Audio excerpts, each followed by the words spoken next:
Working class beer reviews. Boy, we are getting down and dirty today. Camo, black, extra. This is.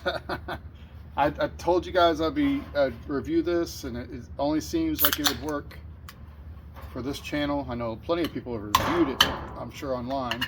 I'm going to put a couple of holes in here. I've got this brandy snifter. If you've ever seen my other videos of high gravity lagers, I like to. Oh, it's dripping. Oh, that goes against the whole theory of the vent holes. It dripped a bunch. Already off to a bad start.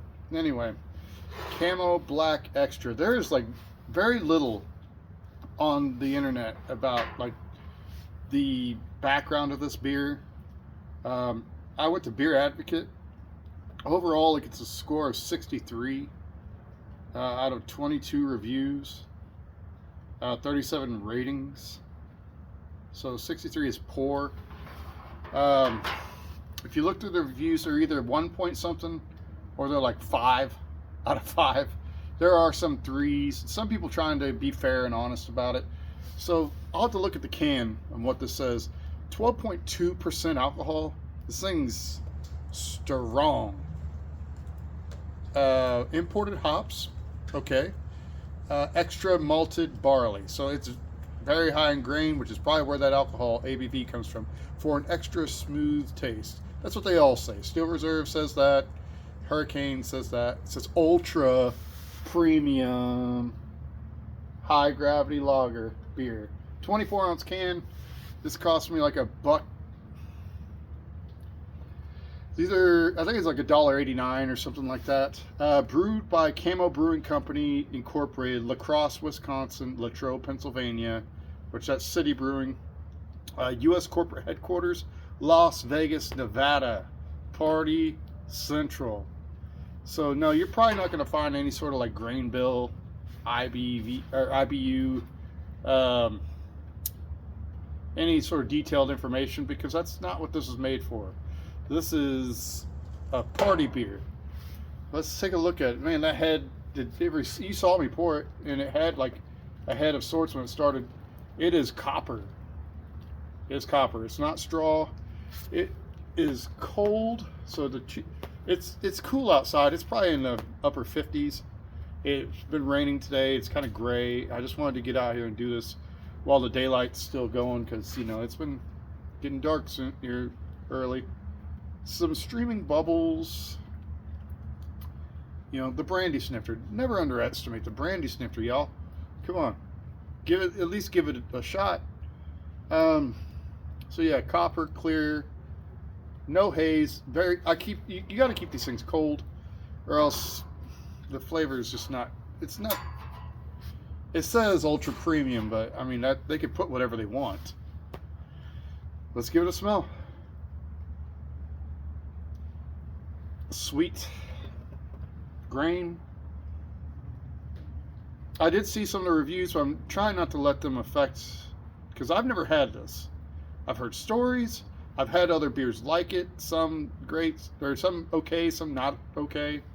And based off of some other people's reviews, and you kind of get what you pay for. Okay, so I'm getting, my butt's getting wet. The seat cushion has been rained on, so you can't tell what that is. Like sweet cereal. That's what it kind of reminds me of, honeycomb or something like that. That's what I'm getting. Or sugar smacks. More than likely, it's got more corn in it than it does barley, if I had to guess.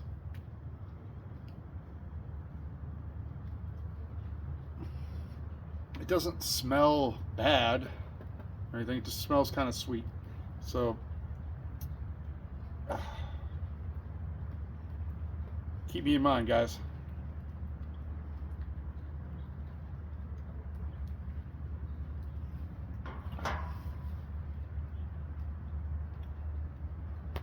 Sweet, wet, definitely not dry. The finish lingers around. Yeah, it tastes like cereal. Like, it tastes like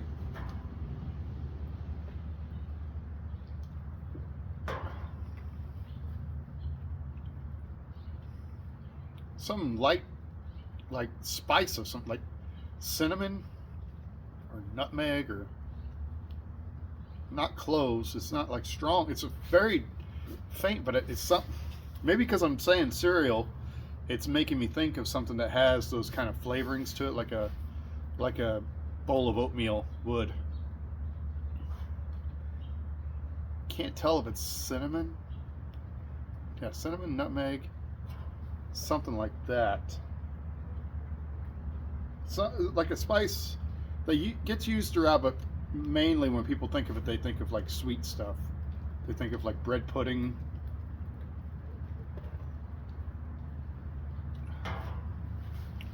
Not that I'm saying this tastes like bread pudding. Definitely is sweet. It's heavy. It's full mouthfeel. You could not. If you drank this really fast, you would have a hard time. It probably wouldn't want to stay down. It like wants to kind of come back up. And I'm trying to be unbiased. I had a bit of an internal bias coming into this. I knew that it's not highly favorable. I've been wrong about some of these. Earthquake, I think it was. Oh, excuse me. Yeah, Earthquake I tried, and I was like, it wasn't horrible. It had kind of a green apple type flavor to it. And that's what people were saying in the reviews for this, like pear or green apple. And I'm not getting that per se. I'm not getting like a strong, like sweet fruit flavor.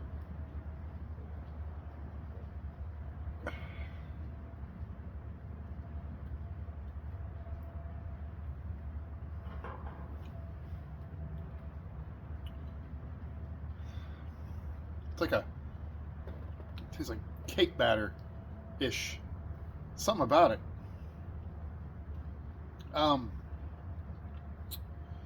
You know, a lot of people dunk on City Brewing, and probably for good reason. There's been a lot of products in the past that they've really just pushed out there without really doing a whole lot of quality control, and it doesn't sell. Some of that stuff was before my time of reviewing, so I didn't really get a chance to take the time out to go over it. But I think of stuff like, and somebody's forgive me if they weren't actually City Brewing products. I remember Walmart had, because some of the stuff was brewed by major breweries. Walmart had Rockdale, and they had Rockdale Ice and Rockdale Light. And you used to be able to get those 24-ounce cans for like $1.50 or something, like $1.59. And those are before my review days, but I did consume them, and you could get them for really cheap, 12-pack. That was like to the tail end of the cheap beer era. What else? Oh, Big Flats. It was at Walgreens. And honestly, it wasn't that bad. It was kind of like a Hams, equivalent to Hams, which Hams is cheap, but decent. I don't know. I don't mind it. What other? I have not done Dog Bite. I've seen it, but I have not. I don't see it locally. I just did Ice House and stuff recently. And I'm trying to think of other cheap. There's a black Camo or Camo Black Ice, and there's a silver. So I'll have to acquire those and use those for means, because they exist. I have to review them, or I should, if I want to be open-minded and unbiased as possible. I don't have to like them, but I at least need to try them and say that I've done it, because what good is it going to be for me to talk smack about something that I've never tried?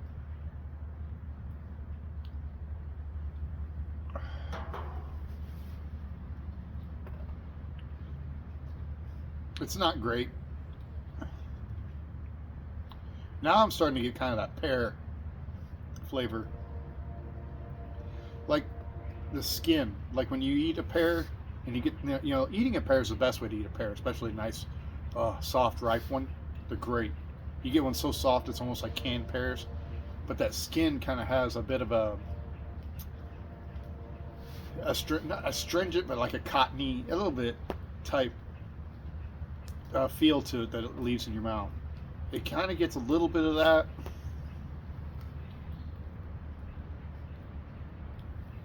This thing's taking me all over the place. So I start off with like cake batter, then the pear skin. I don't taste any corn, which you're not supposed to taste corn. Corn is just a means to raise the alcohol and to keep the beer clear, depending on what kind of barley they use. Imported hops, I would have no idea what kind of hops they use. I doubt they're very specific. You know, they're you know, if they were, they would put it on the can. You know, they would tell you special reserve. You know, there's all these like buzzwords. Imported hops, extra malted barley for an extra smooth taste. Ultra premium, bro. High gravity lager beer. It is a high gravity lager beer. High gravity is just the gravity is a measure of, you know, like I think it has something to do with like the strength of a beer. So they typically can't say extra strong by law in the United States. They can't tout how strong a beer is. So I think they use the term high gravity to kind of get around that, and that tells you, yeah, it's high alcohol. 12.2 is high. Still Reserves 8.1, Hurricane's 8.1, Natty Daddy's 8. Four Loko, you get into the 12 range. I want to say Earthquake was 10%. So, you know, they're just upping the ante just to make it stronger for the sake of it.